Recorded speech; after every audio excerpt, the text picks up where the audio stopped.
Thank you, everyone. How are you? I looked up at a couple of my briefings and noticed that I looked a bit too much like Pete Bogman. So I got a haircut. It's funny when you look at, you're so busy and you look around and I thought, oh, this has got to be a little bit better. So that's what I've done. All right. Thank you very much for joining us. Another full room, and I appreciate that very much. Lots going on, obviously. Let's start, though, with an announcement that many of you know already. Secretary of State Marco Rubio will travel to Jamaica, Guyana, and Suriname March 26th through 27th to advance President Trump's foreign policy priorities in the Caribbean. While in Jamaica, the Secretary will hold bilateral engagements with heads of state from Barbados, Trinidad and Tobago, and Haiti.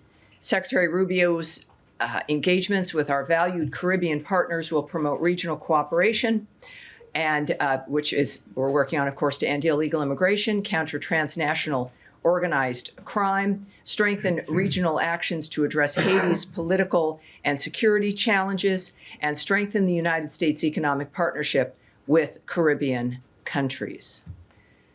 And that's my announcement. We're going to be doing that starting on Wednesday. A number of you are going to be joining us in what, for the Americans and people around the world watching, we have reporters who are stationed here at the State Department, and their coverage, their beat is the State Department, and they even travel with us. And that's always fun. So I'm looking forward to that once again. And we will start, dare I say, with Matt Lee. Okay. With the Associated Press. Thank you very much, Tammy. And thanks for the trip announcement. Yes. So over the course of the last day or so, embassies and consulates around the world appeared in what looks like it's a concerted social messaging campaign, have been posting tweets and Facebook accounts, some of which are somewhat aggressive and warning people not to come to the United States if they are planning to, protest or cause riots or break laws. My question is this: because it has always been an offense to not truthfully answer questions on a visa application form, which include your past and what your intents are, what you plan to do in the U.S. It has always been an offense that you can have your visa revoked or deported if you're found to be lying on this. I'm curious why it is that there is this coordinated effort to get this message out now, and in some cases using this kind of aggressive language, like, you lie to us, you're out, that kind of thing. Well, I think that it's clear that it's a conversation that has not been happening for a while. Certain issues are in the news right now. There's a lot of new things that the world is hearing from a new administration, the Trump administration, which is in office because of its commitment to make America great again, certainly safe again, secure again, more prosperous. The Secretary of State, obviously, as you've heard, quite often has remarked on that. And part of that is what Americans see and what has been happening over the last several years when it comes to certain violence, certain attitudes, a rise in anti-Semitism, and of course in some public cases, which I won't be speaking on. But for citizens of other countries who want to come to America, I think it's reasonable. Their own countries, there's certainly some countries which are reminding their citizens that if you're going to be going to the United States, or really the argument could be to any other country, is follow the law, behave yourselves, be a good visitor, and you'll be fine. But I think that the nature of any kind of warning or reminder, as it should be, as you noted, is appropriate considering the nature of the things we've been reminding people about, which is a visa is not an entitlement. A visa and a green card are not birthrights. These are privileges. You're granted them because of what you present to the United States in trying to get it. Consular officers also talk with people and they ask you questions about why you want to come. Every sovereign nation in the world has an interest in controlling who comes in, knowing who's coming into their country, what their intentions are. We've learned this over the last several decades about the importance of security at points of entry.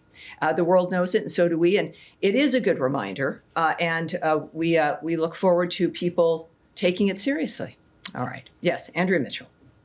Thank you very much, Tammy. I know the administration has always been concerned about operational security for military actions and others, things that are classified. Mm-hmm. There has been an unprecedented, to my experience, breach of operational security by a public dissemination on signal of plans for the Houthi attacks and discussions about those plans that included it has been confirmed by the National Security Council. These included the editor-in-chief of The Atlantic, Jeffrey Goldberg, on this signal chat over a course of several days. Mm-hmm. And we should note that Mr. Goldberg did not publicize any of the classified members, CIA people who were on this chat, nor any of the classified information on the ultimate day, 2 hours before the attacks took place. He thought he was being punked, that it was some sort of a trap, but eventually notified the White House about this. And the White House has confirmed that it's authentic. Secretary Rubio was part of all of these conversations. First of all, why was the cabinet secretaries and the National Security Cabinet discussing a potential military operation on Signal, which is a public app? And why didn't they notice a phone number that was not part of their group? And how concerned is the secretary about the implications of this? Well, I have two very short things to say to you. First is that we will not comment on the secretary's deliberative conversations. And secondly, that you should contact the White House.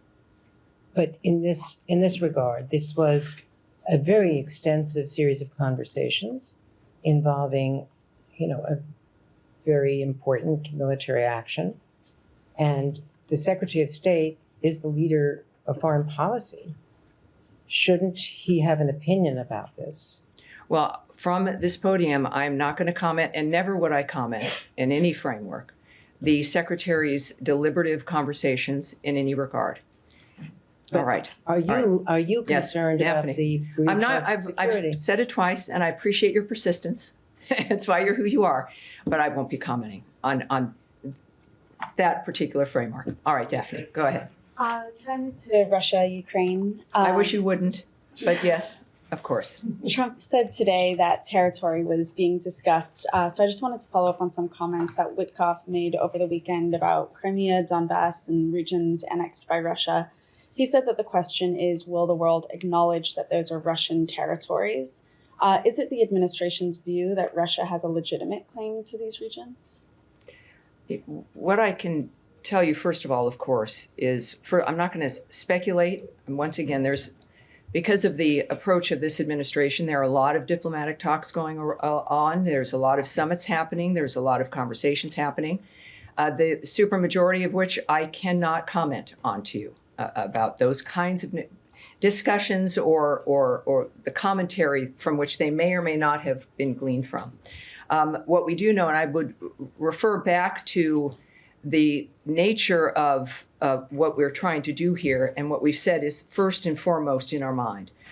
There's one thing in front of us that everyone is doing, and that is to secure the peace of that region, of those two countries, which more even than the region, the entire world. And that's the singular thing that is being worked on right now in Saudi Arabia. It is the singular thing that the president has been focused on. It is what the secretary has been working on pretty much from day one, which is, what are we in, the 9th week at this point? And dramatic changes have already occurred. Fabulous changes have occurred because of the focus.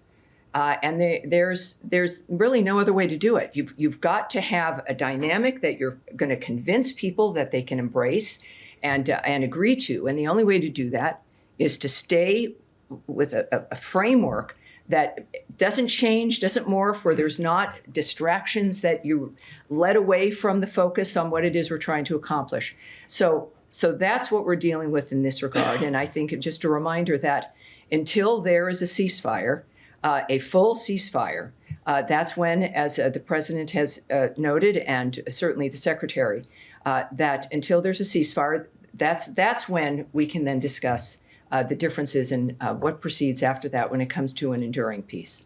Yes. Thanks, Tammy. All Can right. I switch to the Middle East, or did you? Well, want do we have any more Ukraine, Russia? Yes, sir. Go ahead. Thank you, Tammy. Just to follow up on the question my colleague asked, I understand you don't want to comment on Witkoff's comments. Some of them, are reflecting Russian viewpoint. Ukrainians do appreciate this administration's effort to solve the problem, but they want to trust you. When they hear what we heard in the interview, how do you want to build that trust on the Ukrainian side? Well, I think that this is why I urge people to look at the nature of what we're accomplishing here and what the end result is. It's not a TV show. This is people working to get to an end result that everyone agrees with. There's no one in the world who wants any of this to continue. There's the people involved, the innocent people on the ground, the world itself. We know all of this affects each one of us. Multiple countries are involved in one fashion or another. And this is about getting to an end point that the world has agreed upon and that all of us agree upon. And we can talk about other interviews or what someone might say. But the fact is, it's even when the secretary's been asked about whether he trusts Putin, the fact is, and I just go back to his point when asked about that. This isn't about trust or if, who you're dealing with and whether or not you like them or you don't, or what that dynamic is. The question is, what do you end with? Is it something that makes the difference in what everyone wants? Is it what we all agree on? And what is going to get us to that North Star of making sure that the slaughter stops? We still deal with every day, even with this work. People that were alive yesterday are not alive today. People that are alive today are not going to be alive tomorrow. And the focus has to remain in that framework. And the only thing that brings us to that point are the conversations that are happening, the technical discussions now happening in Saudi Arabia, conversations between presidents and maneuverings and negotiations and diplomatic conversations that get us to a point of peace. That is the only thing, when we think about the next day, that matters. And that takes us to that point. Now, on that point, Right. may I also get your comment, your reaction to attack the Sumy region this afternoon? I'm sorry, to the what, sir? Sumy region of Ukraine got attacked. They targeted residential buildings, hospitals.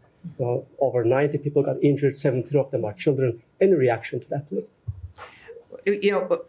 All of us decry the impact. This is why we do the work we do on civilians. And it is why we continue to work for the ceasefire, and what the negotiations in Saudi are right now is to get that commitment and to get that done. So that's why we're doing what we do, because of the results like that in any war are problematic and heartbreaking, and we want to stop and reverse. So that's the point of why we're doing what we're doing right now. Yes. Thank you. Following up on this story that happened last week about the termination of a grant to the Yale initiative, research initiative, in trying to track down Ukrainian children that have been taken by Russia. You mentioned last week in this room that the data exists. It's not been deleted. Correct. We also got a comment from the State Department saying that the department does not hold the data for the conflict observatory. The data resides on a platform owned by MITRE as part of the program. And we were referred to MITRE. In terms of evidence of where these children have gone, and when you're dealing with courts of law, is this data something that, even if it's sitting somewhere on someone else's server like MITRE, is it overseen or controlled by the US government in terms of making sure that it's not being tampered with? And is there a concern that with that particular initiative, the grant to that initiative terminated, is there a concern that there's a delay in the work that these researchers were doing in terms of more of a search and rescue of these particular 30,000 children now being hindered? Well, as you noted, and I will confirm again, is that the data exists. What I will say to your question is that we know it is secure. And that is all I'll discuss about the nature of where it sits and where it is. It's secure. I will also mention something I'd mentioned to you actually earlier, which is that this data and this kind of a program, the grant has been stopped, of course, but it doesn't mean just because something has changed, as this has, that it disappears or stops or becomes something that we can't use. So I would just remind you that there's a variety of dynamics that are occurring when it comes to the world knowing about those missing children, the nature of, I know, President Trump's concern about those missing children. The world is concerned.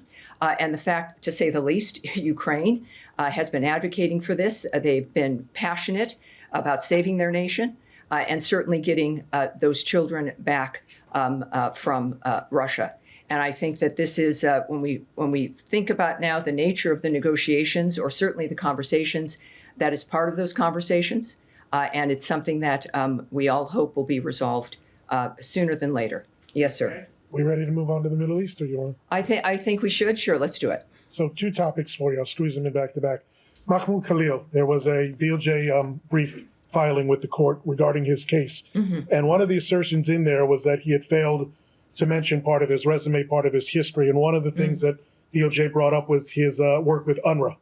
So I know you can't comment on a particular visa case. I'm not going to ask you. I know the drill. But in a larger perspective, does the State Department now look upon work with UNRWA as a potential negative when applying for a green card or other visa? That's question 1. Question 2, on Friday, Dorothy Shea, who heads up on an interim basis the U.S. mission to the UN, called Security Council Resolution 2334 a mistake. It's been, for the most part, the defining policy around settlements for a while now, other than the first Trump admin. The spokesman for the mission told me there's been no change in policy. Her statement doesn't reflect a change in policy. But obviously, she calls it a mistake, it means something. What is the position right now of the Trump admin and the State Department on Israeli settlements beyond the Green Line? Are we going back to the Pompeo doctrine? Is it going to be used as leverage to expand the Abraham Accords, which Vice President Vance brought up today? What is the position? Speculation. I've just got to get my speculation book out. I'm not going to speculate. I'm not going to guess what's in the minds of diplomats, and diplomats are involved, including, an ambassador and her statements. I'm not going to speculate on any of that, what they mean, or what other leaders are going to do or not do. And I appreciate, we all have questions about certain things. What I can say, well, now I have to say what I can say about what I can't say regarding your first question, is that you mentioned, of course, that there are court filings, and you mentioned the detail of what you say is in a court filing. I'm not going to expand on that either. So what I can say in general is what the Secretary has said, what the President has said, what I have said on numerous occasions, and as brought up here just a little bit ago as well, when it comes to the nature of messaging regarding visas and what the United States expects, and I think what every nation expects. When someone is knocking on the door saying, "Can we come in?" America's answer to that has usually been a resounding yes, please do, using the regular legal system to do it. But the reason that system works is because there's order to it. And we have expectations to what it is you say to us. And if you have an order and expectations and they're never enforced, or it doesn't matter and other people see that, it means that none of the laws mean anything, the regulations don't mean anything, and you're not even really a nation. You're a nation effectively without borders and controls. And no nation operates in that fashion. So it's not, again, certainly not commenting on any particular filing or any particular case. If you lie in your efforts to come to the United States to get a visa for any reason, or for a green card, maybe there haven't been repercussions, or we haven't done things properly in the past. A lot of things have changed with the election of Donald Trump, as the American people have said. What has happened in the past is now unacceptable. We see the impact on people's lives, everybody's lives, and it's not anything new. We want to have the order back. We want to have the the rules, the expectations, the values back to how we make our decisions. So it is an important message. It's a normal message. It's a reasonable message. And it's important, and especially for those when there's certainly a court argument, or if you have lied, if you've misrepresented what you were going to do here, there has to be a response to that for a nation to be able to be taken seriously by its own people who rely on it to keep them safe. All right. Yes, sir. Yes. Hi, changing subject, I'm sorry. Clearly, well, hold on now. So keep that in mind. So now, Nadia, where were you going? Hold on. All of you, you're right here in front of me. I'm willing to stay here as long as I need to. Yes, Thank ma'am. you. Nadia. I have two questions, but I want to follow up on the application form just to be clear. So you're saying that Mahmoud Khalil has lied on the application? Oh, I never commented on his case. I never said that he did it all. I'm saying that if anyone coming here, and when you're filing, if you're trying to get a visa or anything else, I never spoke about him and what he did or did not do. I'll take this one back. Yes. Fair enough. But what my question to you is, for example, the evidence was taken against him that he was a member of UNRWA. Nadia, I have to tell you, I'm not going to remark at all on a particular case. It's not going to happen. Let me try again, different way. Do you think that Last chance. 3 strikes there. Do you believe that if somebody is a member of UNRWA, of the UN organization, and they did not disclose that if they apply for a visa, for somebody who is coming, since UNRWA is not a terrorist organization, are they denied a visa? This is related to a court filing regarding a specific case, including also we don't talk about visas and the specific dynamic there. I'm not going to speculate or confirm or not confirm any dynamic that belongs to consular officers, to laws, to court filings that occur, or to the visa process for individuals. I'm not going to do that. And so I'm sorry. I would love to be able to answer your question, but I can't. Yes. Okay. Yes. Go ahead. Yes. Has Israel briefed the United States on its plans for a renewed ground operation? And is this something that the U.S. supports, a massive ground operation into Gaza? Again, if there was a conversation about that, it is not something that I'm going to share the details with anybody anywhere. It's not Does the personal. U.S. support a ground operation? I'm not going to comment or speculate or anything in that regard when it comes to something as serious as negotiations in an area where there's a conflict that we are working every day to stop. And we have been the lead in the ceasefire aspects. We've been the lead in bridges to the next steps. And we are dealing with a terrorist organization that cannot remain at all in that region because of what they do. They then continue the suffering. And it's the simplest thing in the world. Hamas could release the hostages, which they still have, and the bodies of those that they've killed, and they could lay down their arms, and the suffering would end. All of this would end. And the questions come back, understandably, to the State Department, to Marco Rubio, to envoys, to people trying to get it to stop about one thing, or why haven't you done this, or would you do this? It is Hamas it's one step it could take, and the carnage could end. And I appreciate what you're asking, but I have certain limits in what I can express when it comes to the way decisions get made.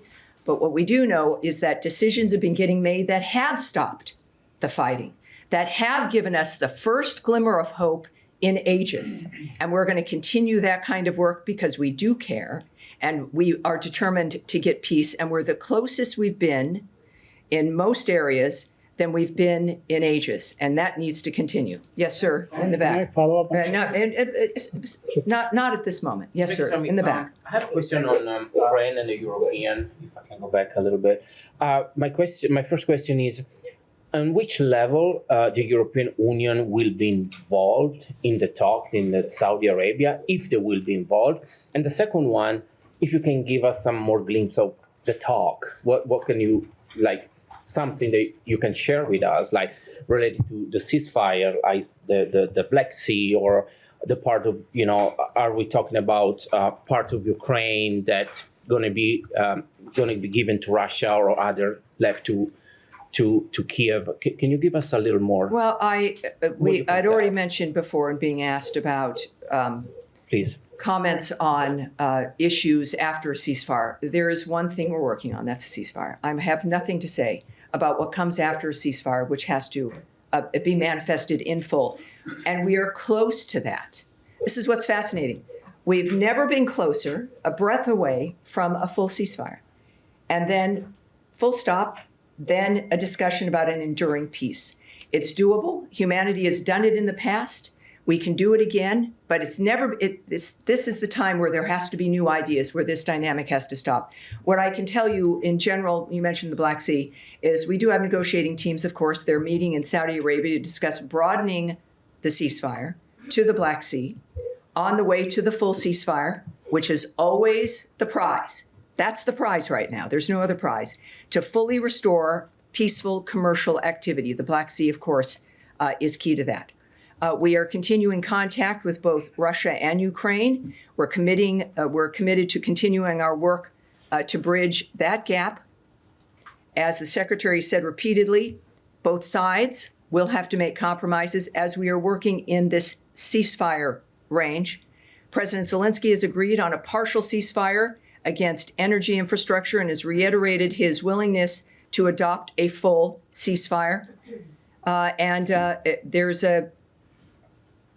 certainly the aspect of possibility of, well, these situations, these technical negotiations are going on now, that we hope to see where the parties have landed. And our work is about coming to an agreement about how we're going to make this happen. But the Black Sea is now directly discussed, and let's hope we have some success here. About the European Yes, sir. involvement. And is a gentleman here? A couple of questions on Gaza. And you are, sir? Shia Britansi, Al Jazeera English. Terrific. How do you do? All right. Nice to meet you. Reuters reports that the US and Hamas have accepted Good old Reuters. a ceasefire, I'm told, a ceasefire proposal from Egypt, but Israel has yet to respond. Is that your understanding? I don't have an understanding about what might be negotiations, nor am I going to speculate or guess. Of course, things we do know is that the Egyptians care about the situation. There is the Arab plan. We know that has been discussed. We know how the Arab plan has not met the requirements of the Trump administration in a couple of instances, and when it comes to certainly Gazans and their safety in this process. No, I don't have a comment on that. The Israelis have killed 2 more journalists, Hossam Shabbat of Al Jazeera Mubasher, Mohammed Mansour of Palestine Today. That brings the number to 208. Each one was individually targeted. The IDF says they used extensive intelligence gathering and precise munitions. Shabbat killed in his car, Mansour in his house. The Committee to Protect Journalists has once again noted that the deliberate targeted killing of journalists is a war crime. Do you have any comment? I would say that every single thing that's happening is a result of Hamas and its choices to drag that region down into a level of suffering that has been excruciating and has caused innumerable deaths. And of course, their reaction on October 7th, when there was a ceasefire and people were living in some relative peace, they decided to break that with an atrocity that was just certainly the most Jews killed in a single framework than during the Holocaust. And we also, I can tell you, we stand by Israel and its needs as it defends itself through this period of time, as we also work with them so that they don't need to defend themselves from the barbarity of an entity that has destroyed lives for generations and continues to. So for everyone so many people who do so many jobs and who've lived different lives, and the children and the babies who didn't have a chance to seek their fortunes or their life dreams because of the barbarity of certain people who think that murder is the only way to move through life. Is it a war crime? And I will tell. I'm certainly. I'm not going to stand here and declare what's a war crime and what isn't. But what we do know is a crime is the mass slaughter of any individuals. Certainly, the targeting of people simply because of who they are. That Jew hatred is a signal regarding the barbarity and the nature of who it is you're dealing with. The world knows that if you don't stop it and don't confront it as it bears its ugly face, it will not stop. And that is part of what this world now has decided, that when we say never again, we mean never again. But the principle. All right, behind Nadia here. Yes, sir, go ahead. Yep, thank you. So much, Tammy. A question on the Iranian-backed groups in Iraq and the Popular Mobilization Forces, PMF. The Iraqi parliament remained deadlocked over a law regarding the Iranian-backed groups with political division. And now, I'm sorry, when you look down, it's interesting. I know you all have microphones in front of you. Yeah. I can't hear you. I'll Can you just repeat that again so I can answer you properly? Yeah, my question is about the Iranian-backed groups in Iraq and the PMF. Yes. The Iraqi parliament remains deadlocked over a law regarding the Iranian-backed groups with political division. And the Washington Institute here in DC arguing that the law is less about genuine reform, but it's more about securing their role and their political and financial advantage for the Iranian-backed groups in Iraq. But my question is that how this administration assess the role of the Iranian-backed groups in Iraq. And the second question, there were reports circulating that this administration, including State Department, has requested the Iraqi government to dissolve the militia groups and the PMF. Have you made such a request? I can tell you a few things here. First, to strengthen Iraq's sovereignty, the government of Iraq must ensure it has command and control of all security forces within its borders, to include the PMF. These forces must respond to Iraq's commander-in-chief and not to Iran. We are also concerned that these Iran-aligned groups within the PMF, including designated foreign terrorist organizations, engage in violent and destabilizing activities in Iraq. We continue to urge the Iraqi government to rein in these groups and hold them accountable for breaking Iraqi law. The president has no higher priority than the safety of U.S. personnel, and he has made it clear that the United States will defend itself, its personnel, and its interests. So I hope that answers your question. Yeah, thank you. Yes, Saeed, please. Thank You've you, been. Tammy. Yes, Very of course. quickly, I have a couple of questions. One on I'm not Gaza. surprised. One on Gaza. Thank you. One on Gaza and one on the West Bank. On Gaza, I want to ask you about the humanitarian situation. It's been determined that over 97% of Gaza's underground water is unfit for human consumption, and it's being held. Are there, aside from possibly talks for a ceasefire, no ceasefire, and so on, are there any talks that you're aware of to get the humanitarian aid going, especially the water going? And second, I want to ask you on the West Bank, but I'll wait until you answer this. Well, this is why we want, and we're very disturbed when Hamas did not perform to make sure that the ceasefire could continue, that they did not do what they said they would do. So we know, of course, when it comes to the groundwater, of course, it's a crisis. It's exacerbated by the fact that you have a terrorist group that just doesn't care. When you think about the nature, we're concerned about groundwater. We know wherever you are and whoever you are, about what makes life possible.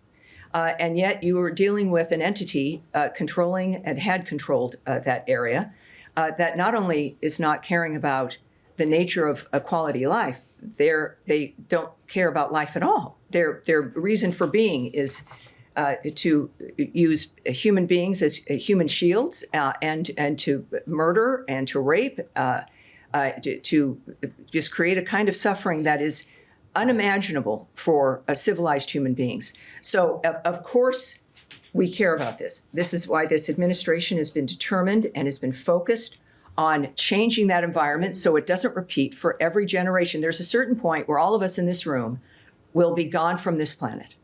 And your children, or the people you know, and your grandchildren will be sitting in these chairs.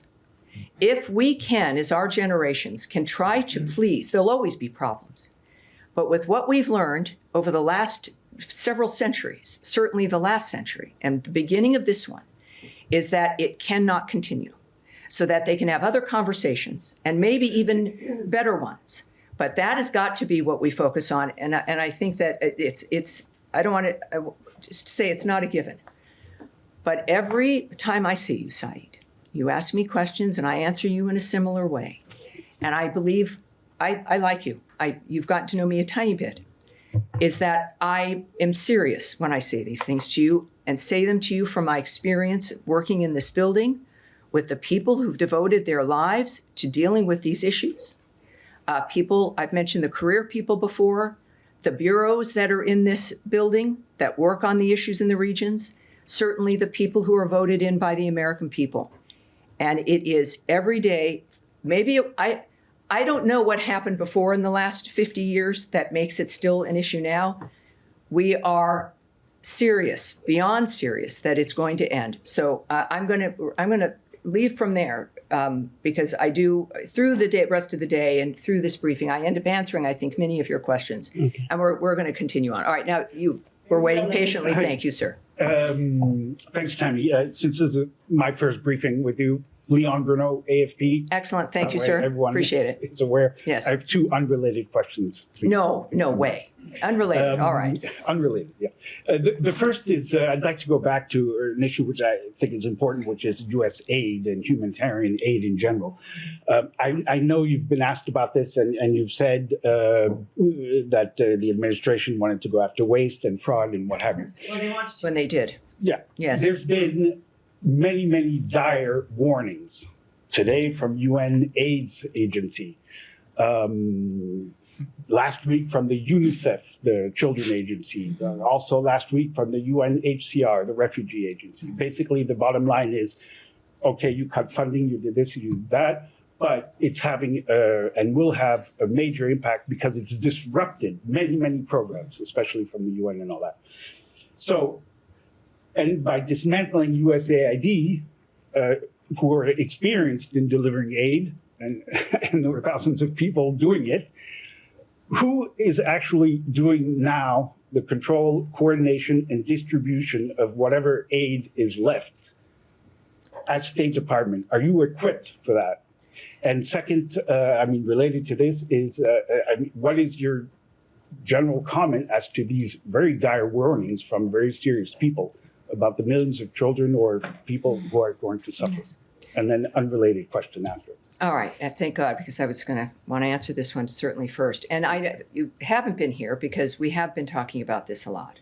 So I'm going to say something that everyone has heard in one fashion or another, which is a reminder that just because a structure has changed or stopped does not mean that the nature of our work in that issue has stopped. That because a certain building might be named something else, or a certain program has ended, or that a certain department is over or made smaller, does not mean that that's the reflection of our commitment to foreign aid or to helping the world. That is pretty much what America's done from the start, and we continue to do because it matters. But it will only work when we understand whether or not it is working to accomplish the thing that the people running it say it would accomplish. If the money that is spent is actually, again, according to Samantha Power on her way out as the lead of USAID last year, said 7 to 10% of the money afforded to programs through her entity only gets to the people that need it, making a person wonder, and this is a new debate, of where does the other 90% go? So it is the height of irresponsibility to give people hope with spending billions of dollars, and it's not even reaching the people that you've told that it is supposed to go to. They don't see it. And you don't see the world getting better, do you? You see different things going on, but our expense of foreign aid increases, and you'd think if the foreign aid process was to work, the need for foreign aid would decrease, but it doesn't. It gets bigger and bigger and bigger. The secretary has called it a foreign aid industrial complex, I think. And there is so much money that what has happened now is, in fact, a reform of this framework to make sure that if we're going to spend, as we have and will likely do in some fashion, billions of dollars to help the world, damn it, those billions of dollars better help the world. That is the basic standard. So there is disruption. We understand that. But it doesn't mean everything has come to a halt. It doesn't mean it ever did, or that it will in the future. Our commitment to foreign aid remains. And just because how it used to look, what it was before is gone, it means that it's going to just look differently. And it will be more efficient. And the waste, abuse, and fraud, which in the beginning of your question, you said in a little bit of a snarky manner, sometimes I'm snarky as well, that was like what was said is that we wanted to deal with. Why else, I can say this for this administration, I think, for this State Department, why else are we here? For us, it's to fix this thing. It's to make it really work. It's to make it work for people and to fulfill the promise of what we're supposed to be able to do, and not just have the facade because of a building or because of giant grants and money. So it is, it's disruptive. Again, it's foreign aid is not going to stop, not by any means. And the form in which it takes and what we expect for it to align with what's important to the United States, it is the taxpayer dollars. What's important to us has made us the best country in the world and everybody wants to come here, and that we're able to help the world because that's what this nation is, and that's going to continue. But it wouldn't be able to continue if this nation did not look seriously at where the money was going and the amount of waste and fraud that has existed. But there were thousands of people who were dealing with this. Who is actually dealing with it at State Department? You have the manpower to do there is State Department, the United States government. It's a very big entity. And there are people, not just, I talk about this with the ceasefires and the negotiations and foreign aid and everything else. Because you don't see it and it's not in front of you doesn't mean it's not happening. It is an operation around the world that is the biggest in humankind.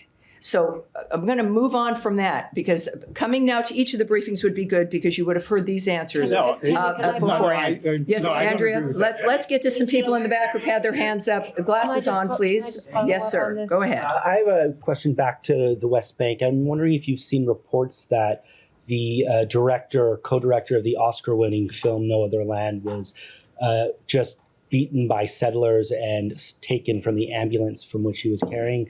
If not on that particular, there's been a spike in settler violence in the West Bank over the last 15 months. How concerned is this State Department about what we're seeing in the West Bank? Well, I'm going to check any loss of life or people being harmed, certainly we decry. And that's something I'm going to want us to go back and check on. I'll do that. But obviously, how concerned are we about violence? By settler violence against Palestinians. When it comes to the issue of violence, I think this State Department, this administration, and as I've been working here, and certainly as an American in general, it's obvious, without my going through a soliloquy again, that we care very much about that and want it to end. Yes, ma'am, in the back in purple. Thank you so much. On Israel, Ayşenur Ezgi Egi, who is an American Turkish activist, was killed by an Israeli soldier on September 6th in the occupied West Bank while attending a protest. More than 6 months have passed since the U.S. government called on Israel to investigate her killing, but there has been no action and accountability until this date. So I'm wondering if the administration foreseeing justice and accountability for Ayşenur and other Americans who were killed by Israel, and would you support an independent investigation into her killing as demanded by Ayşenur's family? Because of the world we live in, often I have to say we decry the harming or the injury or the killing of anyone. But when it comes to the nature of what Israel is doing, obviously I'm not going to speak to the nature of the choices they've had to make in what is clearly one of the most difficult times in their history, in the history of everyone in the region. But what I will do, let's go back. Let's make sure we follow up, Heather, on that particular issue, and we'll take it from there. That's where we're going to go. And in the back, did I hear JFK? Because interestingly, we haven't brought that up yet. So let's give that a try here. Who is JFK? So who keeps saying JFK? Excellent, thank you. In the back? All right, let's do it. JFK assassination is obviously back in the news, and Jefferson Morley of JFK Facts was on Bill O'Reilly's show, analyzing some of the documents that the Trump administration has released. One of the revelations that he discussed was the fact that James Angleton, the CIA counterintelligence chief, had relied on Israelis as part of his intelligence gathering operations, which included monitoring Oswald prior to the assassination. As you may be aware, JFK in the summer of 1963 was deeply concerned with Israel acquiring nuclear weapons. He had sent a series of letters to Ben-Gurion, Israel's founding prime minister, demanding that Israel allow inspectors.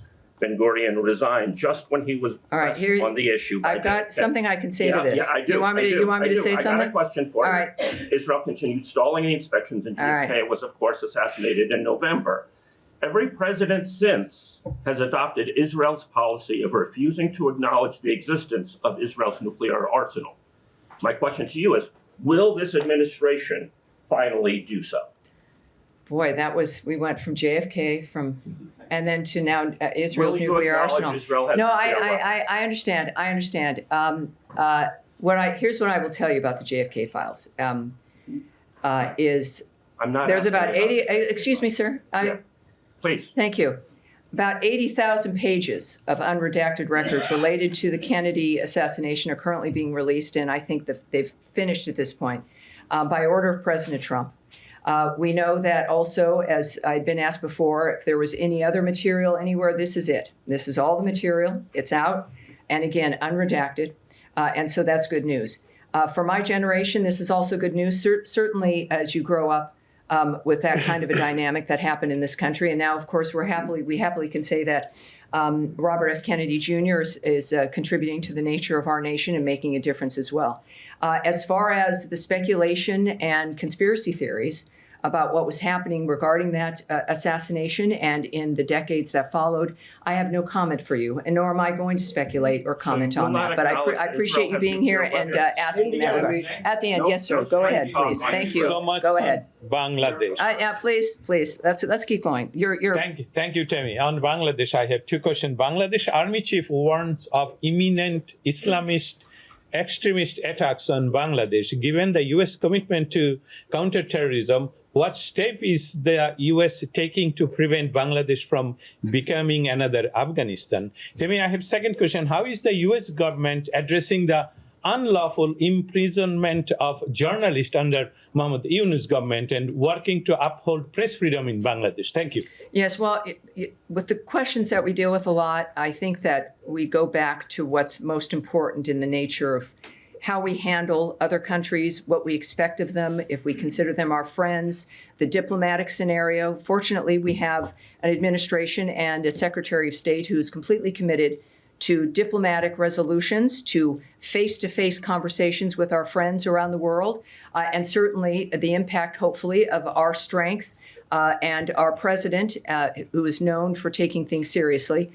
to know that we expect every country, certainly Bangladesh and others, to say the least, to follow the rules of human rights and to be cognizant and fair regarding the behavior and what their own citizens expect from their government. So I think that's a North Star for any nation, and I'm going to move on. We'll get one more in here. So yes, right here. Ahead of Secretary Ushavance's planned trip to Greenland later this week, Greenland's prime minister called the visit a sign of American aggression and said that we're now at a level where it can in no way be characterized as a harmless visit from a politician's wife. Do you have a response to those comments, and do you see the relationship between the U.S. and Greenland as having deteriorated over the course of the past couple months? Well, I can tell you about the Second Lady's trip, so we'll start there. As the White House has announced, Second Lady Usha Vance will travel to Greenland with her son and a United States delegation to visit historical sites, learn about Greenlandic heritage, and attend Greenland's national dog sled race. The delegation will depart for Greenland on Thursday, March 27th, and return to the United States on Saturday, March 29th. When it comes to, I think, the details, the relationship between those two countries in particular, I would refer you to the White House for that. All right. I think that's it. All right. We're good. We're good. Thank you, everyone. I'm glad we got as much covered as we did. And no doubt, I'll be back on Friday, so we will be here Friday. And I'll see you then. Have a great rest of your day. Thank you.